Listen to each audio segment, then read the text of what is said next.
What is going on, everyone? The NFL draft is this week, and the Houston Texans are 5 days away from selecting at 42 and at 59. Now, I said 5 days instead of 4 because remember, the Houston Texans no longer have a first-round pick. They sent number 23 to the Minnesota Vikings. They got their second-round pick this year, a second-round pick next year that they used to get wide receiver Stephon Diggs. So the Houston Texans right now are sitting at 2 picks in the second round, and I am excited. We are doing a 5-round Houston Texan mock draft for you today. If you are not in my Discord, what are you doing? Let me know if you want to be added down below. We are about 110 people deep. We talk about football. We talk about life, man. We have a great time. So let me know if you want to be a part of the family. This episode was brought to you by my friends at Underdog Fantasy. Download the app. Use my promo code 713HOU for a welcome bonus on your first deposit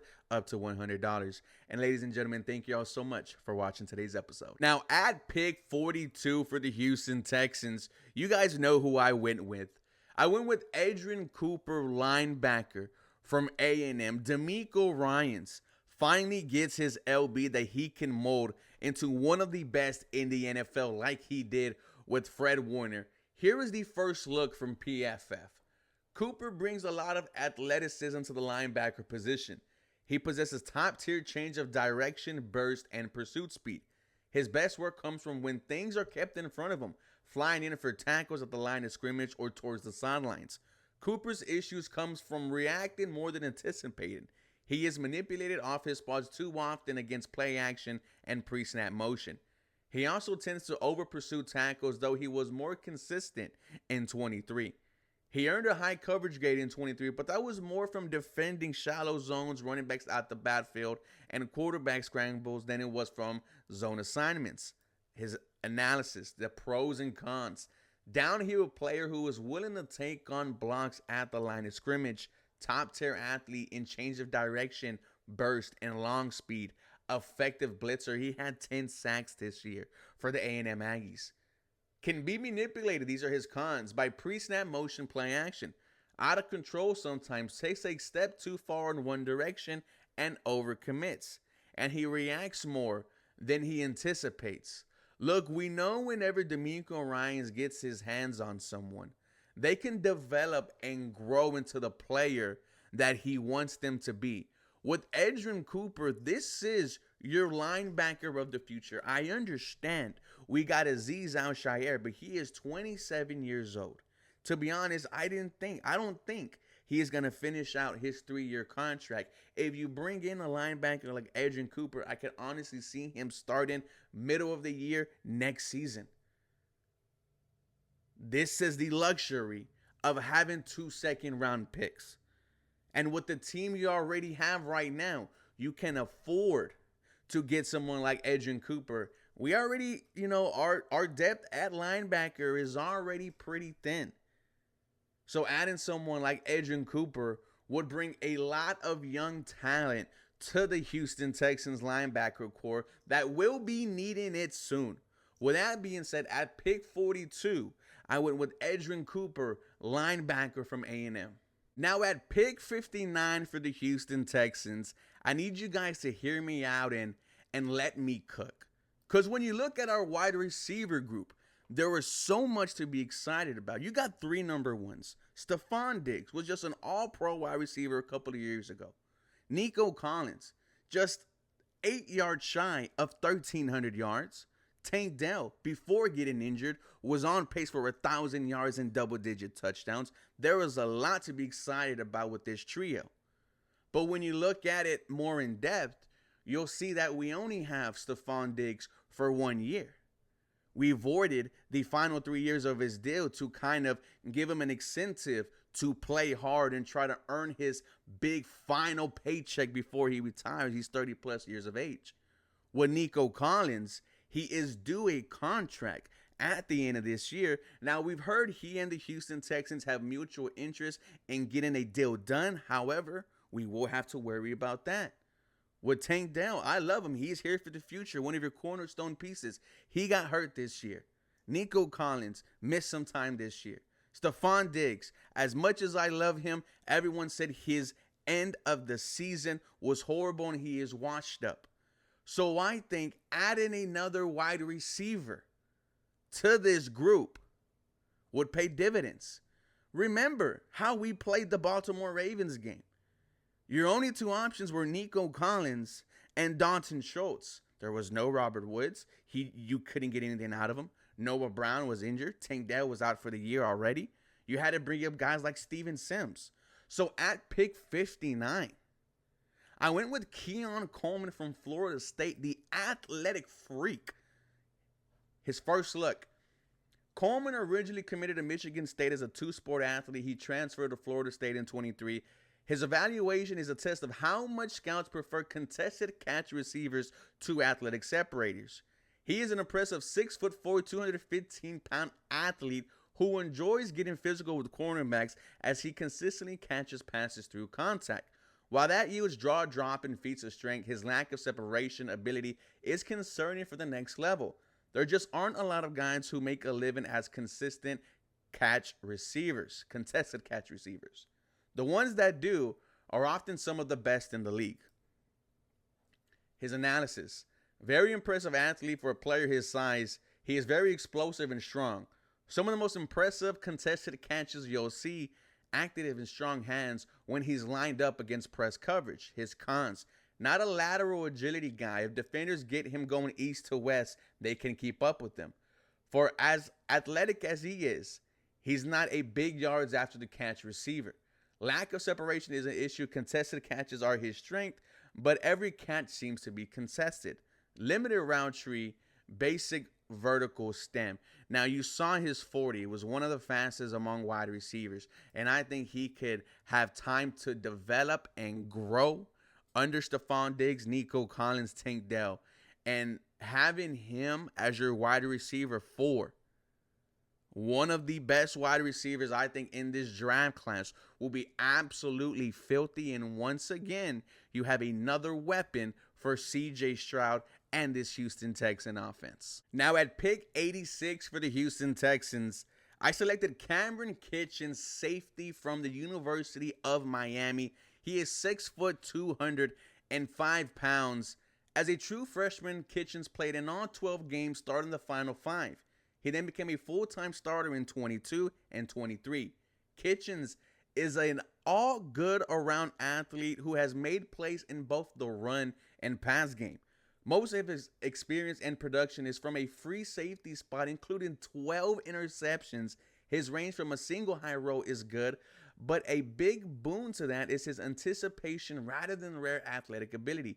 In the run game, he is willing and in control, but his lower weight shows up in the form of missed tackles. He just doesn't pack a punch at contact. Analysis, his pros: adequate overall athlete, good eyes in zone when watching the quarterback, impressive ball skills at the catch point. His cons: lighter weight frame shows up when tackling downhill, a little reserved when coming downhill to tackle, has lapse in judgment when in zone, explosive and change of direction are decent but not great, and taller posture in his back pedal doesn't seem to affect his change of direction ability much.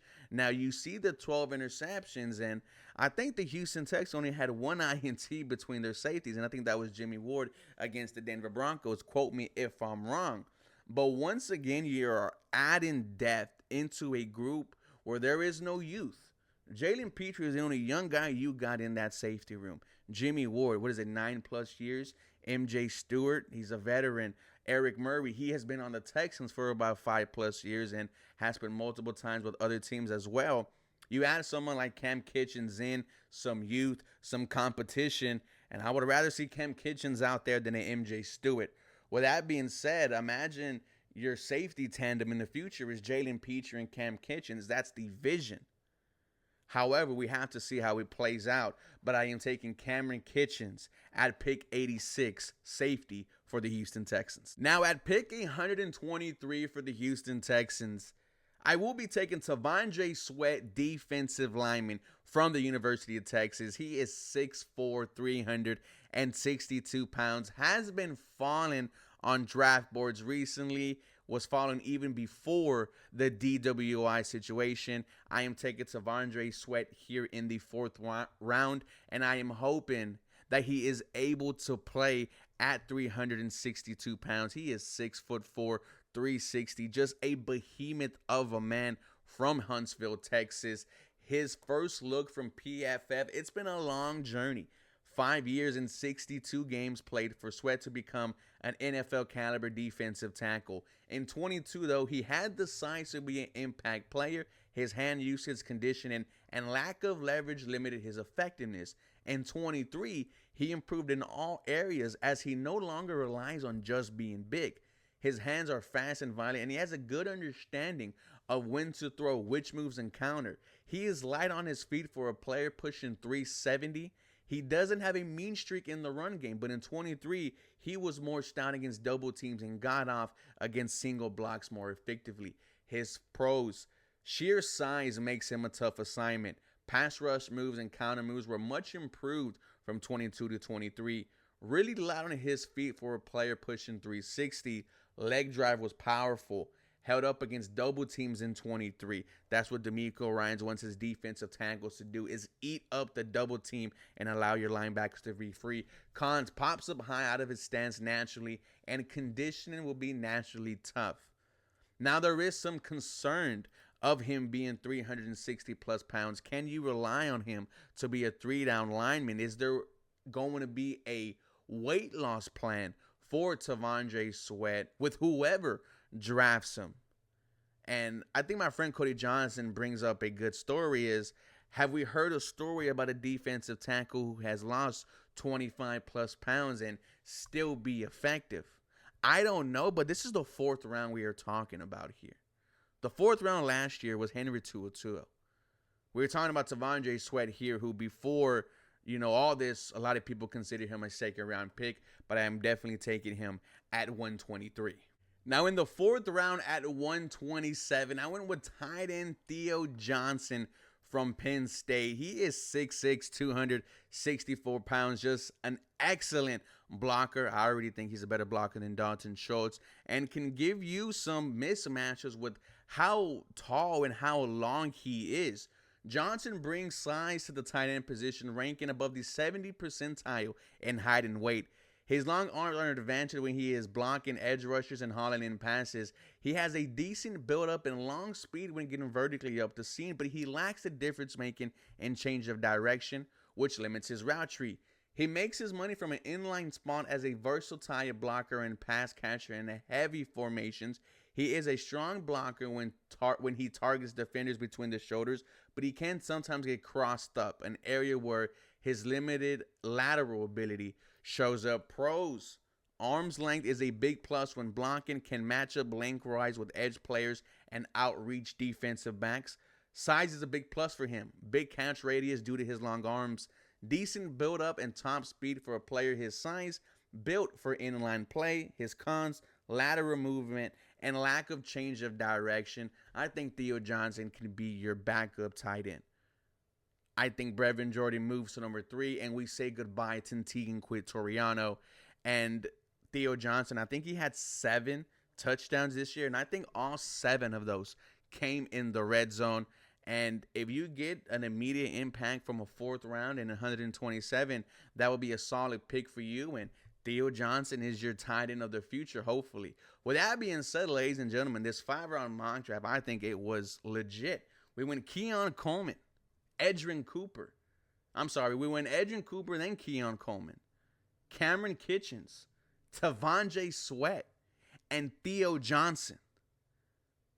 I think this was a home run mock draft. Let me know your comments down below. And for more Houston, Texans content, you guys know what to do. Follow me for more. Come back. Go Houston Texans. Have a real blessed rest of your day.